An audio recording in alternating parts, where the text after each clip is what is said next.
ఒకప్పుడు తెలుగు సినిమాల్లో కొన్ని వైవిధ్యమైన పాత్రలతో గుర్తింపు తెచ్చుకున్న నటి పూనం కౌర్ సినిమాల కంటే ఎక్కువగా వివాదాస్పద వాక్యాలతో వార్తల్లో నిలుస్తుంటారు.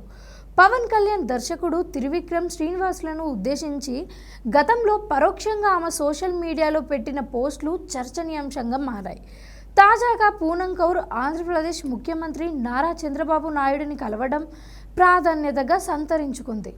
అయితే చాలా రోజుల తర్వాత కనిపించిన పూనం కౌర్ కాస్త బొద్దుగా ఏదో అనారోగ్య సమస్యలతో బాధపడుతున్నట్లుగా కనిపించారు.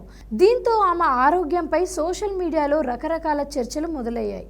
ఈ వార్తల నేపథ్యంలో పూనం కౌర్ తన ఆరోగ్యం గురించి స్పష్టత ఇచ్చారు. ప్రస్తుతం తన ఆరోగ్యం అంత బాలేదని, ఫుడ్ ఎలర్జీతో బాధపడుతున్నానని ఆమె తెలిపారు. అంతేకాకుండా ఫైబ్రోమయాల్జియా అనే వ్యాధితో తను ఇబ్బందులు ఎదుర్కొంటున్నట్లుగా పూనం కౌర్ పేర్కొన్నారు. ఈ ఆరోగ్య సమస్యల కారణంగానే తన శరీరం కాస్త ఉబ్బినట్లుగా కనిపిస్తుందని వివరించారు. పూనం వాక్యాలు నేపథ్యంలో ముందుగా ఆరోగ్యంపై ప్రత్యేక శ్రద్ధ పెట్టాలని పలువురు సూచిస్తున్నారు.